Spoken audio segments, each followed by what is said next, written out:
Ibrahim, niko na maswali hapa. Okay. Wewe kama consumer, is food safety one of your concern when buying food? Kusema kweli naweza sema kuwa hapo awali food safety was not any of my concern. As long as I could get anything to put in my mouth and stomach, nichukua. Lakini siku ya leo kwa kuadhimisha siku ya Food Safety Day internationally, nimeanza kuwa makini na whatever I'm consuming. Kwa hivyo kuanzia leo kwangu ni si bora chakula, lakini chakula bora. Chakula bora. Na ya pili, swali la pili. Okay. What make food safe according to you? Safer. I think process yote begins from the input nini inako kwa mchanga, the way farmers are going to handle the food, the product kwa shamba, when it's being harvested, kwenye tenda storage, na vile itafike sisi consumers kama mauzo kwetu.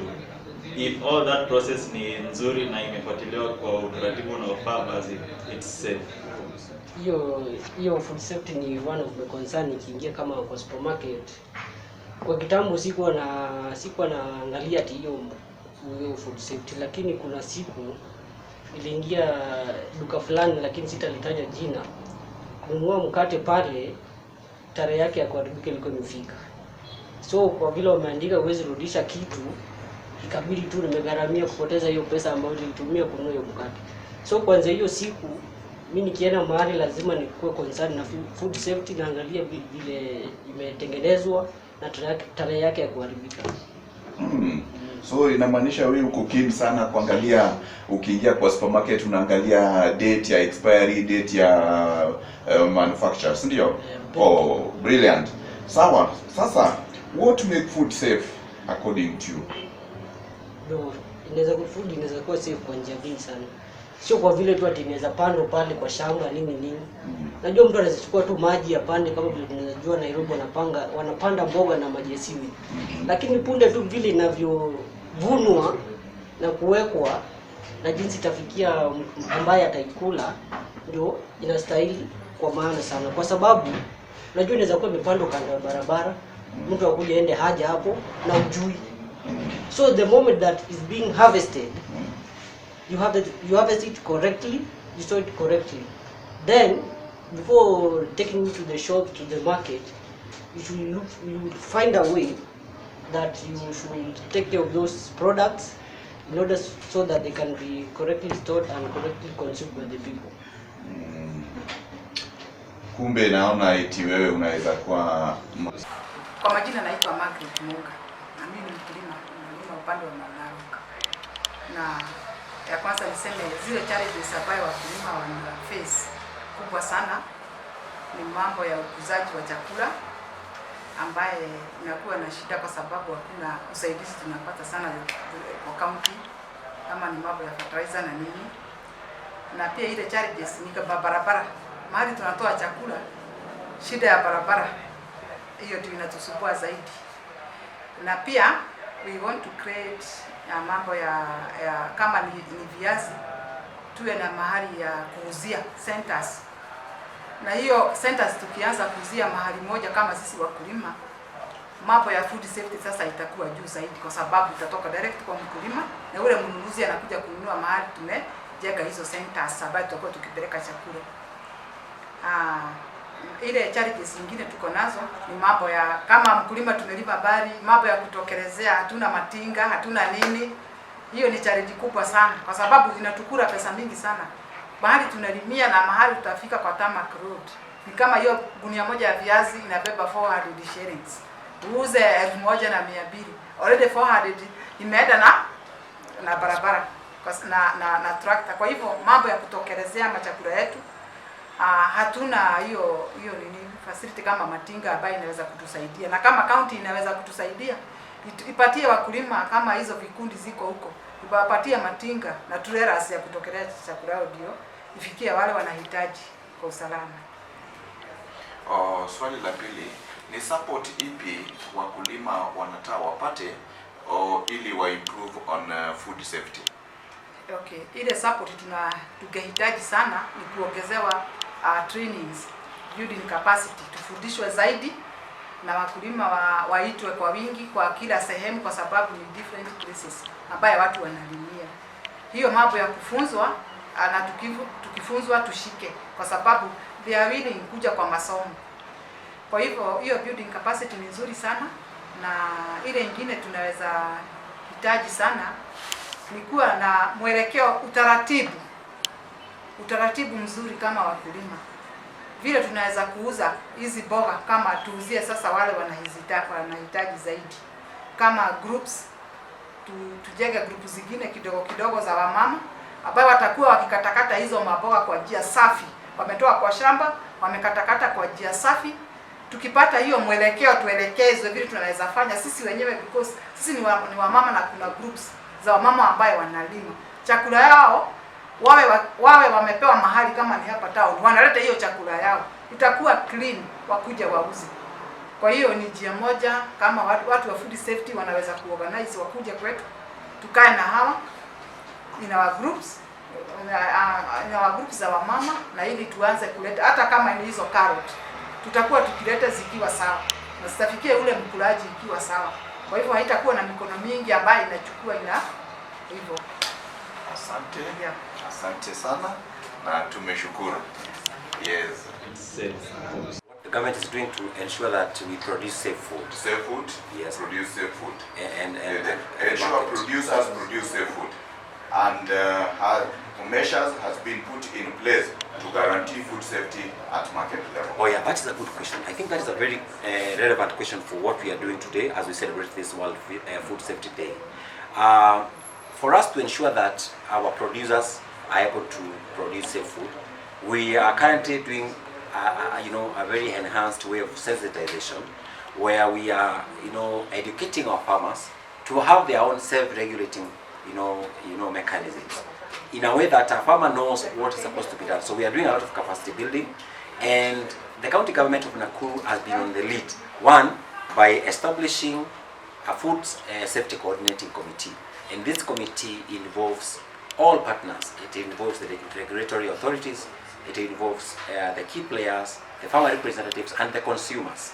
So for us to be able to assure that our producers are doing safe foods, these are the people who are able to get that feedback, like where people are not compliant. It will be very easy when we are using this as an integrated approach, or a multi-sectoral approach, where before the officer in public health comes to see that you are floating some procedures, already the farmer himself, through the representative, will be able to say, oh, we see there's a problem here.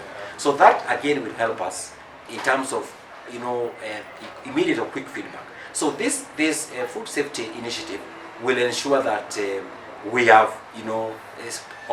functional systems from the grassroots. And I would want to say also that apart from that, it's not just a committee. We have proposed, and the county government is in the process of formulating a policy, a food safety policy. And I believe this will be the key issue, where the policy will provide guidelines for all the operators. So it will be very easy for you as a producer, as a farmer, to know that these are the guidelines that have been provided. It will not just be voluntary. People have taken food safety to be a voluntary initiative. Wewe unafanya tu kwa niaba yako. Ile yenye unajua ni mzuri unakula. Ile yenye unajua ni mbaya unauza huko nje.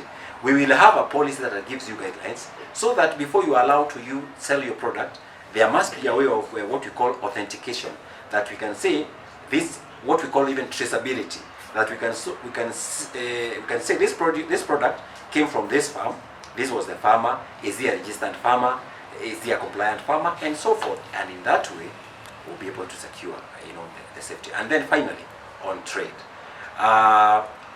we would not want to separate production, handling, processing, and selling, or traders. So we want to ensure that food safety is not where we handle produce in the farms, then tunawachia transporters. For us, the best approach is looking at it as a whole value chain, from the farmer, actually from the raw materials, the inputs, the farm inputs, to harvesting, that is part of handling, transportation, storage, and then display and selling, actual trading. So the issue of food safety assurance is, it consists of all the aspects that are involved in that chain.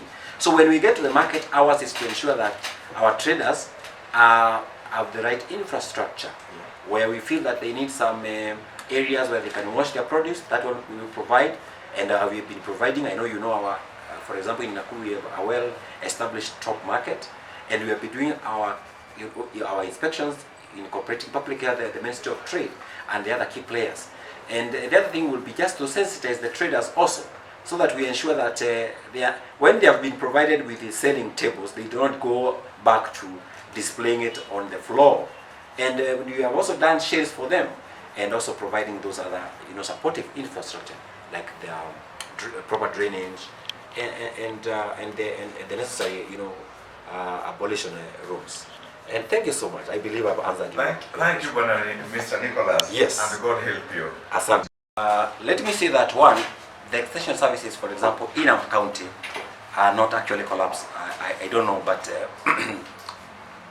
we have, our officers who are attached to extension in every department. And I would say specifically for the Ministry of Agriculture, we have officers in the Department of agriculture in terms of crops. We have officers in terms of livestock who are extension officers. We have other officers for veterinary, the ones who are doing meat inspections and so forth. And we also have officers actually in the fisheries department where they're doing extension services. What their race may be for that as an explanation is that we may have a challenge in terms of low capacity. That yes, the number of officers that are there may not be adequate enough. And so the issue here is not that the services have collapsed, it's only that we may have a challenge of the numbers. And that is an issue that the county government is addressing at the executive level in terms of having more officers. So that is just a matter of time and it will be addressed. And on top of that, for us to be able to cope with the issue of low personnel, we have advanced our services to be more, online oriented.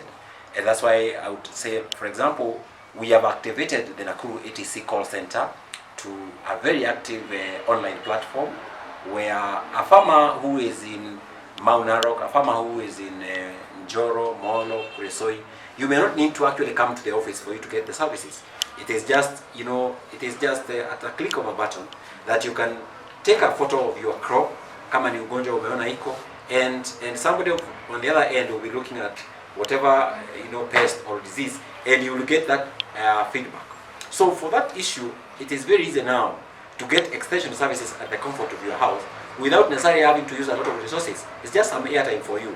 Make a call, take a snapshot on WhatsApp, and you will get the response with immediate effect. So we are advancing to be more online as we also wait for more officers to be recruited. Two more questions. Good morning, Chief George. Morning, how are you? I'm fine, thank Yes. you. So are you aware of Food Safety Day? Yes, I'm aware of Food Safety Day very well. Okay. So what measures has government put in place to ensure traders sell safe food?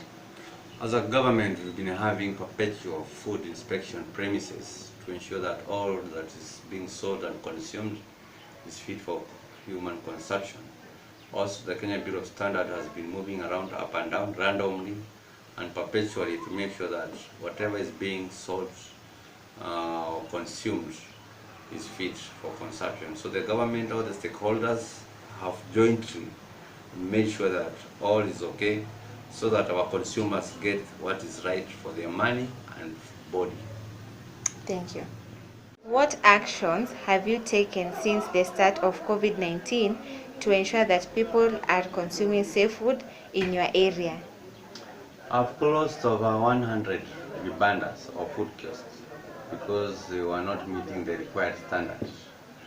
And we've made several prosecutions where we have arrested the offenders because there are those who have been difficult to comply when I tell them to close. So many of them have been taken to court. That's the second one. The third one, we've been inspecting the premises that are operating, like the hotels and the restaurants, day in, day out. So those are the three aspects that we put in force to ensure that safety in food production and sale has been adhered to. Thank you, sir. Just on a lighter note, What makes food safe according to you? Safe food is food that is fit for consumption, food that has been cooked according to the required quality standard. That's safe food.